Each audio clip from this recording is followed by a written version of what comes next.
एक बार फिर आपका स्वागत है। आज हम क्वांटम स्टैटिस्टिकल मैकेनिक्स स्टार्ट करने जा रहे हैं। क्वांटम स्टैटिस्टिकल मैकेनिक्स में हम बोस आइंस्टीन स्टैटिस्टिकल मैकेनिक्स को सबसे पहले पढ़ेंगे। तो बोस आइंस्टीन स्टैटिस्टिकल मैकेनिक्स है क्या, ये सबसे इम्पोर्टेंट बात आपकी आती है। बोस आइंस्टीन स्टैटिस्टिकल मैकेनिक्स ये क्वांटम स्टैटिस्टिकल मैकेनिक्स का एक पार्ट है। Bose Einstein statistical mechanics, Bose Einstein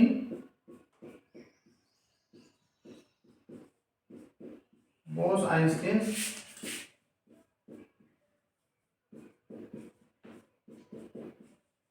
statics भी बोलते हैं इसको, बोस आइंस्टीन स्टैटिक्स भी बोलते हैं इसको।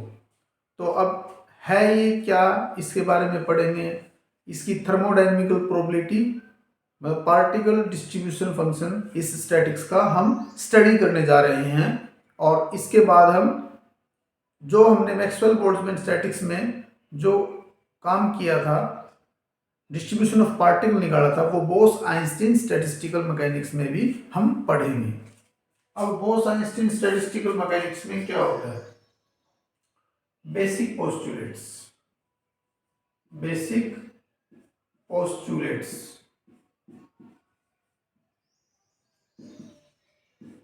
बेसिक पोस्टुलेट्स क्या होता है? बोस आइंस्टीन स्टैटिस्टिकल मैकेनिक्स में हमें इस बात का पता है कि जो पार्टिकल हमारे पास होते हैं वो आइडेंटिकल होते हैं बट इनडिस्टिंग्विश होते हैं। यहाँ पर सबसे पहली बात क्या है? Particle are identical, particle are identical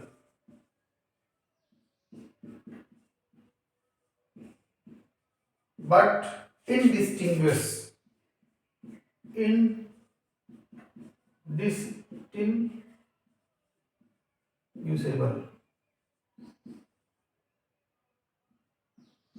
ये सबसे इंपॉर्टेंट बात है।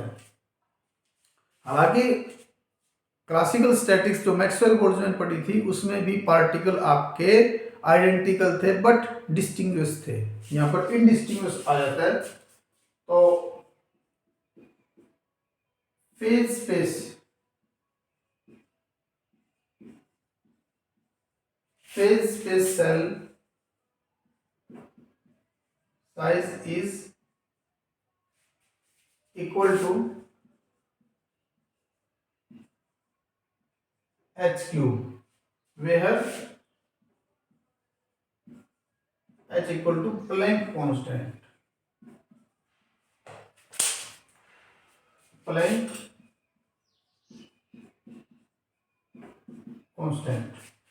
फेज स्पेस सेल का जो साइज है वो h के क्यूब के बराबर होगा और h यहाँ पर प्लैंक कांस्टेंट है।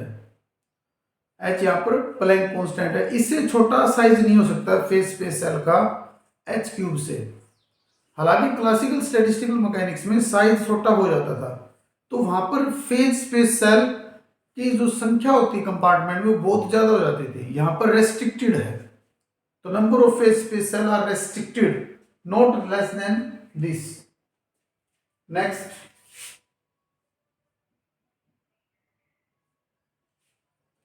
यहां पर दूसरी कंडीशन ये है कि आपके एनी नंबर ऑफ, हालांकि फर्मी डिराक में थोड़ा अलग हो जाता है, बोस आइंस्टीन स्टैटिक्स में any number of particle can go to in any cell, any number of, there is no restriction,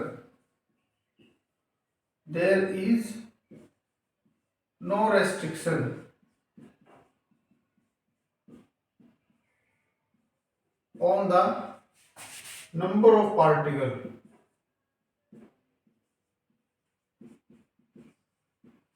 in any phase space cell, any phase space cell।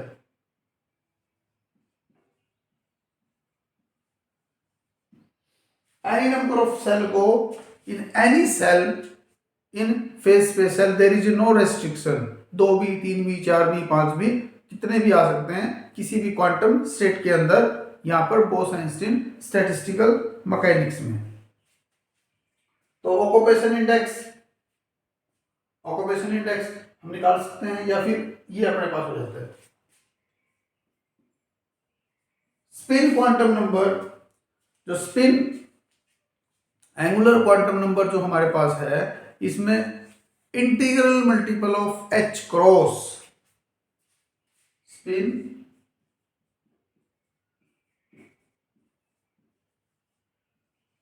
Angular momentum, spin angular momentum number should be integral multiple of h cross, where h क्या है, Planck constant upon में 2 pi. Integral multiple होगा meaning h cross ये होगा, तो n can B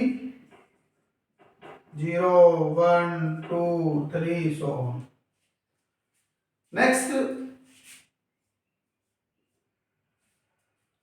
जो Bose Einstein statics को जो पार्टिकल फॉलो करेंगे उन पार्टिकल को बोलेंगे bosons. Particle name are boson, particle name are bosons. Example देख लेते हैं।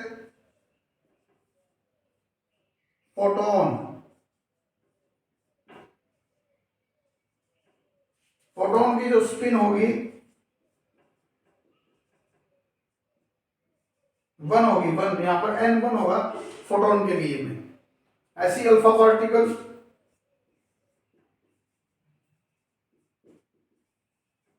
अल्फा पार्टिकल की जो स्पिन एंगुलर मोमेंटम नंबर होगा वो इसके लिए अल्फा पार्टिकल 0 होगा, अल्फा पार्टिकल के लिए 0 होगा, फोटोन के लिए 1 होगा, न्यूट्रॉन होगा आपके पास में, पाई मीजॉन्स होगा। तो these particle follow the Bose-Einstein statistical mechanics. ये काफी इंपॉर्टेंट है, बेसिक पोस्टुलेट्स चाहिए बोस-आइंस्टीन स्टैटिस्टिकल मैकेनिक्स में। तो हम आपको अब थोड़ा सा ये दिखाने की कोशिश करेंगे कि पार्टिकल डिस्टिंग्विश है, इनडिस्टिंग्विश है। तो दो पार्टिकल लेंगे हम, दो पार्टिकल को लेकर हम दो बॉक्स में अरेंजमेंट करके दिखाएंगे। जैसे मैक्सवेल बोल्ट्जमैन में कैसा रहता है, बोस-आइंस्टीन में कैसा रहता है। एक मैक्सवेल बोल्ट्जमैन के लिए एम बी लिख दिया, बोस-आइंस्टीन के लिए हमने बी ई लिख दिया, और फर्मी डिराक भी आगे करवाएंगे तो उसके लिए एफ डी लिख दिया। दो पार्टिकल ले लिए और ये दो बॉक्स हैं, ये दो बॉक्स है। मैक्सवेल बोल्ट्जमैन में पार्टिकल डिस्टिंग्विश होते हैं, तो ए और बी दो पार्टिकल में डिस्टिंग्विश हैं। एक अरेंजमेंट तो ये हो सकता है। सेकंड अरेंजमेंट इसमें दो पार्टिकल को डिस्ट्रीब्यूट करने का अरेंजमेंट ये हो सकता है कि पहले में बी आ जाए, दूसरे में ए आ जाए।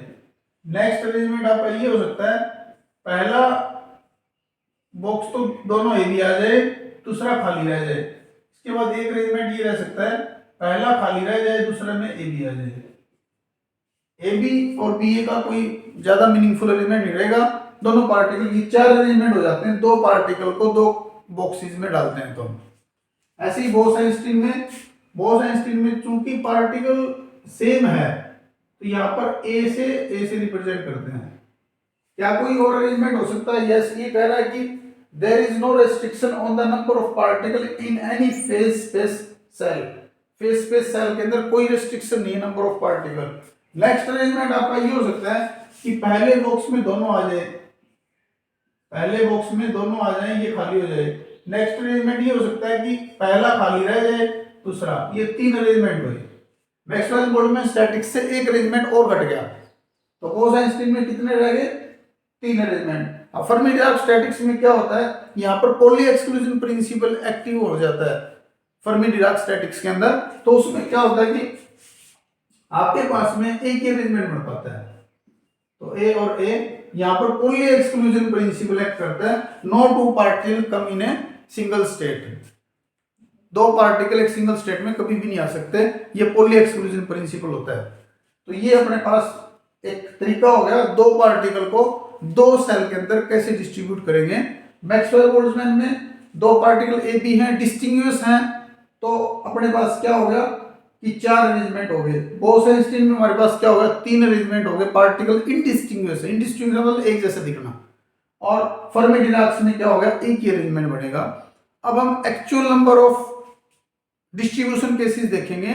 किस केस में, बोस-आइंस्टीन स्टैटिस्टिकल मैकेनिज्म, या फिर मोस्ट प्रोबेबल स्टेट निकालने की कोशिश करेंगे ith स्टेट में, जो हम सिस्टम के अंदर स्टडी करेंगे। तो अब आप देखो नेक्स्ट हमारा क्या रहेगा, बोस-आइंस्टीन स्टैटिस्टिक्स के अंदर ये बेसिक चीजें पता चल गई। पार्टिकल को बोसॉन बोलेंगे, any number of particle can in any cell, ये बात पता चल गई भाई। ये पोस्टुलेट्स हैं इसके बेसिक। अब वही लेट अस कंसीडर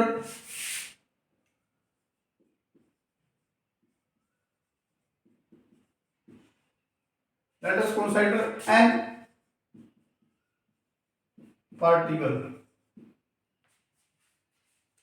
पार्टिकल हमारे पास कंसीडर कर लिए। टोटल नंबर ऑफ पार्टिकल हमारे पास n पार्टिकल हैं, तो ये इस तरह से अरेंज किए गए हैं। n1 पार्टिकल फर्स्ट कंपार्टमेंट में। अब जो फेज स्पेस को है ना, हमने कंपार्टमेंट्स में डिवाइड कर लिया। जैसे कैसे, जैसे ये हमारे पास पूरा फेज स्पेस है, तो ये कंपार्टमेंट्स में डिवाइड हो गया। जैसे फर्स्ट कंपार्टमेंट, ये सेकंड कंपार्टमेंट, ये फिर थर्ड कंपार्टमेंट, ये फोर्थ कंपार्टमेंट, इसी तरह से फिफ्थ कंपार्टमेंट, फिर सिक्स कंपार्टमेंट। ये कंपार्टमेंट हो गए 1 2 3 4 5 6, ऐसे ऐसे हमने बहुत सारे कंपार्टमेंट, ith कंपार्टमेंट, फिर कहीं कहीं kth compartment, total k compartment हमने डिवाइड कर लिए। और फेज स्पेस सेल का साइज हमें पता ही चल गया, वो h की क्यूब से हम फिक्स कर सकते हैं, उससे छोटा नहीं हो सकता। तो अब यहां पर क्या हो गए, तो n1 पार्टिकल फर्स्ट कंपार्टमेंट में जाता है,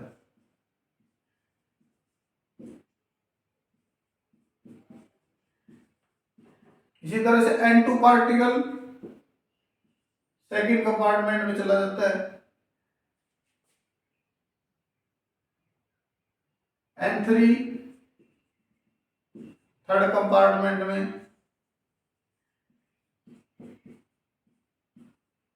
सो ऑन। तो ये हमारे पास हो गए। तो total number of particle n है, तो n को हम ऐसे लिख सकते हैं, sum of ni, i vary from 1 to k compartment है। ये टोटल नंबर ऑफ पार्टिकल हो जाते हैं। इसी तरह से टोटल एनर्जी जो सिस्टम की होगी,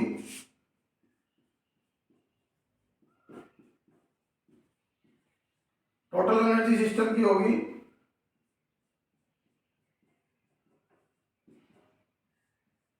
sum of ni ei, i vary 1 to k तक।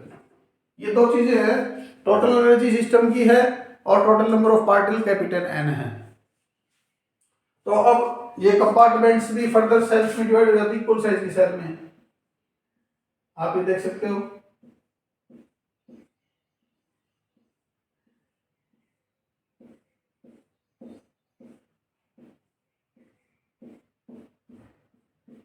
ये सारे सेल्स में डिवाइड हो जाते हैं।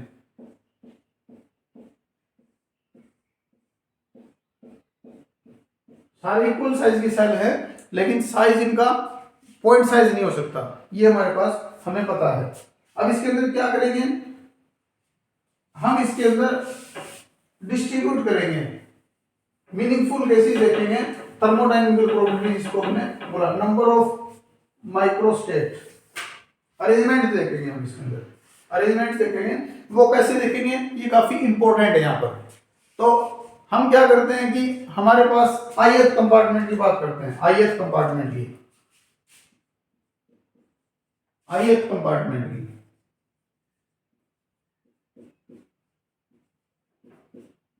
ith कंपार्टमेंट में कितने हैं, ni number of particle, ni number of particle हैं, और ni नंबर ऑफ पार्टिकल है, और gi नंबर ऑफ सेल है, gi नंबर ऑफ सेल है। ये जो मैंने क्रॉसिंग करके छोटे छोटे रिप्रेजेंट किए सारे सेल हैं। ith कंपार्टमेंट में बात की, टोटल हमारे फेस स्पेस में k कंपार्टमेंट में डिवाइड कर दिया था। Compartments are unequal size, further उनके अंदर सेल इक्वल साइज के हैं। तो ith compartment ni number of particle है, gi नंबर ऑफ सेल हैं। अब ये मान के चलते हैं कि हमारे पास एक रो के अंदर अरेंज करनी है हमें। मान लेते हैं कि रो के अंदर हमारे पास ये ni पार्टिकल अरेंज करने हैं। तो ये मान लेते हैं सेल कितने हैं, ये जस्ट मैंने एक सपोज किया है। तो यहां पर हम पार्टिकल क्योंकि इनडिस्टिंग्विश है, तो हम नंबर ऑफ सेल के ऊपर ज्यादा रिलायबल होंगे की बजाय कि नंबर ऑफ पार्टिकल के ऊपर। तो यहां पर हम देखेंगे कि नंबर ऑफ अरेंजमेंट, एक रो रो रो में एनआई पार्टिकल को अरेंज करने की कोशिश करेंगे, तो ये एनआई पार्टिकल इसमें अरेंज करेंगे। पार्टिकल आर इनडिस्टिंग्विश प्लस में आइडेंटिकल। तो इसमें जो अरेंजमेंट होगा ना, आपके पास टोटल एनआई पार्टिकल का एक रो के अंदर जीआई नंबर ऑफ सेल में से ये 1 2 3 4 5 6 7, ये 7 सेल है। तो इसके 6 पार्टीशन है, 6 पार्टीशन है, 1 2 3 4 5 6। जैसे 7 सेल होंगे एक रो में, 7 सेल हैं, तो पार्टीशन कितने होंगे उनके, 7 माइनस में 1 पार्टीशन।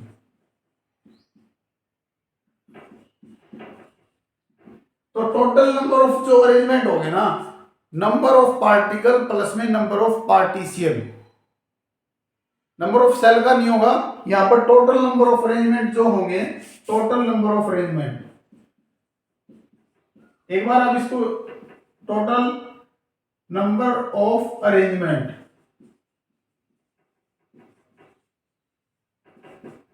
ith कंपार्टमेंट में ni, टोटल नंबर ऑफ जो अरेंजमेंट होंगे ना, वो number of particle, number of particle plus में number of partition, number of partition, ये होंगे number of, total number of arrangement किसी पार्टिकल के, ni पार्टिकल के मान लेते हैं। इन ji नंबर ऑफ सेल में एक रो में है, एक रो के अंदर ले लेते हैं। तो टोटल नंबर ऑफ अरेंजमेंट ये होंगे, टोटल नंबर ऑफ अरेंजमेंट और इसका परमुटेशन, जिसकी फैक्टोरियल। तो टोटल नंबर ऑफ अरेंजमेंट ये आ गया हमारे पास, टोटल नंबर ऑफ अरेंजमेंट। तो ith कंपार्टमेंट में कितने number of particle, ni number of particle, ni plus में gi नंबर ऑफ सेल है, तो पार्टीशियन एक कम होगा, तो gi माइनस 1 फैक्टोरियल, ये टोटल नंबर ऑफ अरेंजमेंट हो जाते हैं। अब फिर टोटल नंबर ऑफ अरेंजमेंट जो हो जाते हैं हमारे पास, मीनिंगफुल अरेंजमेंट इनटू में मीनिंगलेस अरेंजमेंट का हमारे पास एक प्रोडक्ट होता है। जो टोटल नंबर ऑफ अरेंजमेंट जो हम बोल रहे हैं बार बार, टोटल नंबर ऑफ अरेंजमेंट,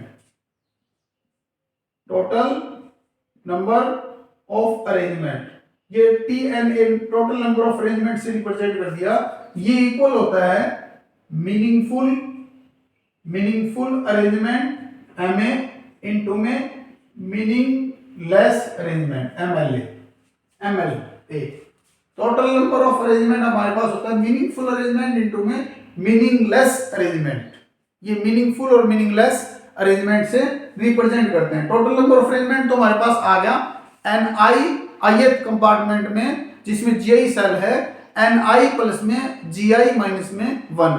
अब gi माइनस 1 क्यों किया, क्योंकि पार्टीशियन का अरेंजमेंट प्लस में नंबर ऑफ पार्टिकल के फैक्टोरियल से ही अरेंजमेंट हम करते हैं यहां पर। तो हमें क्या निकालना है, मीनिंगफुल अरेंजमेंट, मीनिंगफुल अरेंजमेंट, ये क्या होगा, total number of arrangement, total number of arrangement upon में मीनिंगलेस अरेंजमेंट।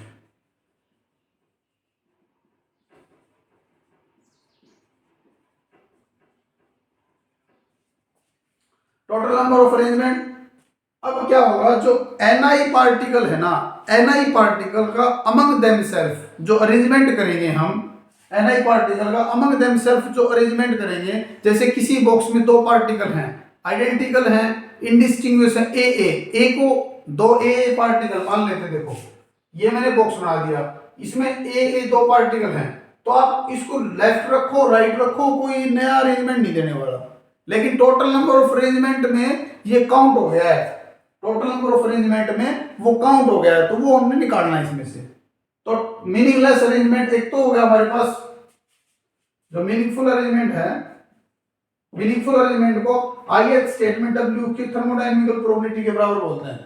तो ith स्टेट में, ये ith स्टेट में Ni पार्टिकल के लिए, Ni पार्टिकल के लिए है ith स्टेट में, तो ये तो टोटल नंबर ऑफ अरेंजमेंट हो गया, Ni प्लस में Gi माइनस में 1 फैक्टोरियल अपॉन मीनिंगलेस में मैंने क्या कहा, particle are arranged among themself, तो वो Ni नंबर ऑफ परम्यूटेशंस होंगे, Ni नंबर ऑफ फैक्टोरियल होंगे, तो वो इसमें से निकालना पड़ेगा Ni फैक्टोरियल। एक तो ये हो गया, एक जो पार्टीशन हमने किया था Gi सेल का, एक रो के अंदर जो पार्टीशन होगा Gi माइनस 1, तो वो भी अपने पास मीनिंगलेस होगा, तो Ni प्लस में Gi माइनस में 1 फैक्टोरियल में वो भी हमारे पास काउंट हो चुका है, तो उसको भी हमें मीनिंगलेस मान के टोटल नंबर ऑफ अरेंजमेंट से निकालना पड़ेगा, तो ये भी एक फैक्टर आपके पास में Gi माइनस में 1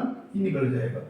ये अरेंजमेंट है, ये थर्मोडायनामिकल प्रोबेबिलिटी है, अरेंजमेंट है आपका number of microstate in a macrostate, ये मीनिंगफुल अरेंजमेंट है अपने पास में, Ni particle in the ith compartment which is having Gi number of cell, ये हमारे पास में।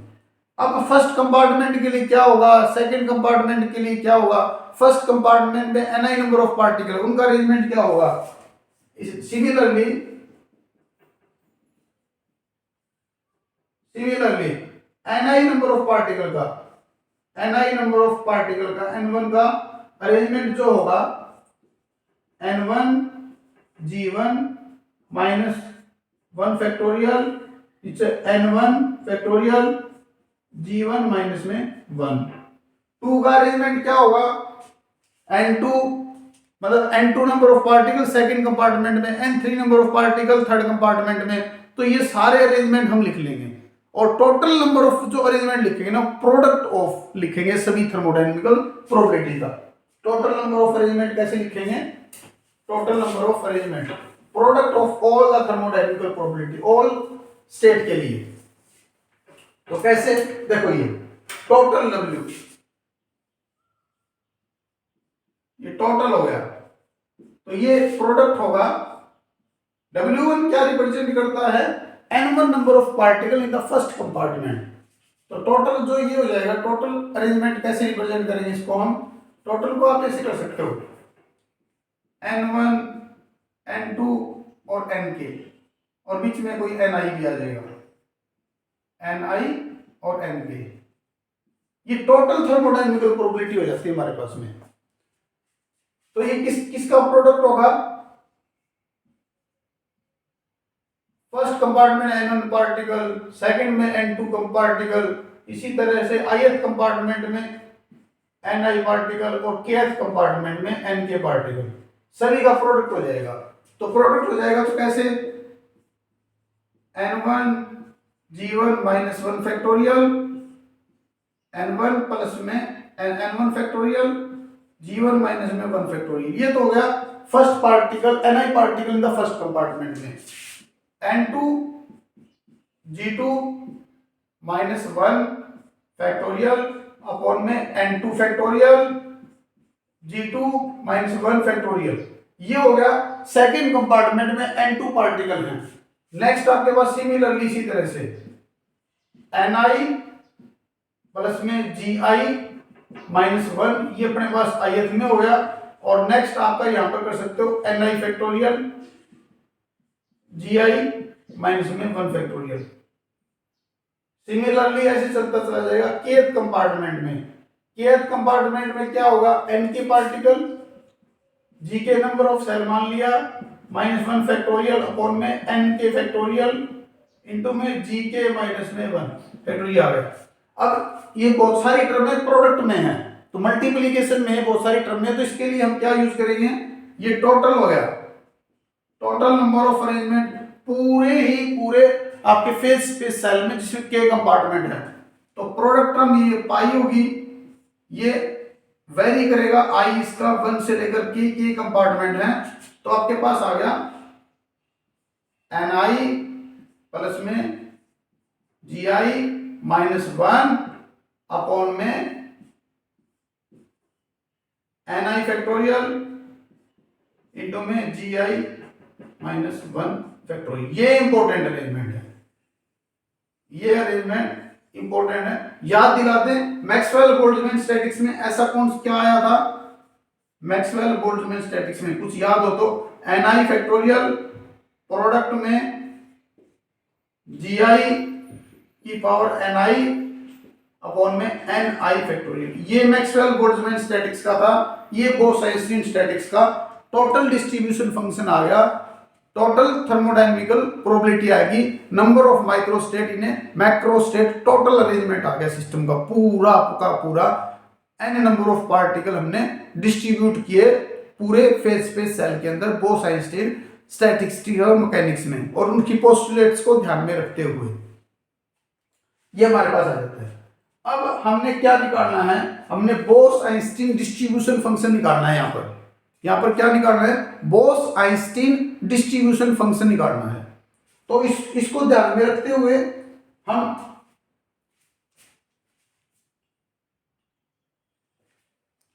तो इस लेक्चर के लिए हम बस इतना ही पढ़ पाएंगे। हम नेक्स्ट लेक्चर में देखेंगे आगे इसका, हम टोटल जो सिस्टम निकालेंगे आप, या फिर बोस-आइंस्टीन डिस्ट्रीब्यूशन फंक्शन निकालेंगे, FEI निकालेंगे, उसमें ऑक्यूपेशन इंडेक्स निकालेंगे, या फिर इसकी एप्लीकेशन देखेंगे हम ब्लैक बॉडी रेडिएशन में फोटोन के ऊपर कैसे, और फिर डेरिवेशन करेंगे हम प्लैंक्स का जो फार्मूला है ब्लैक बॉडी रेडिएशन के लिए वो हम इससे निकालेंगे, और फिर हम देखेंगे ये बहुत अच्छी तरह से उसको एक्सप्लेन कर पाता है। तो तब तक के लिए आप इसको रिवाइज कीजिए, ये काफी इंपॉर्टेंट टॉपिक है आपका Bose-Einstein statistical mechanics. Thank you.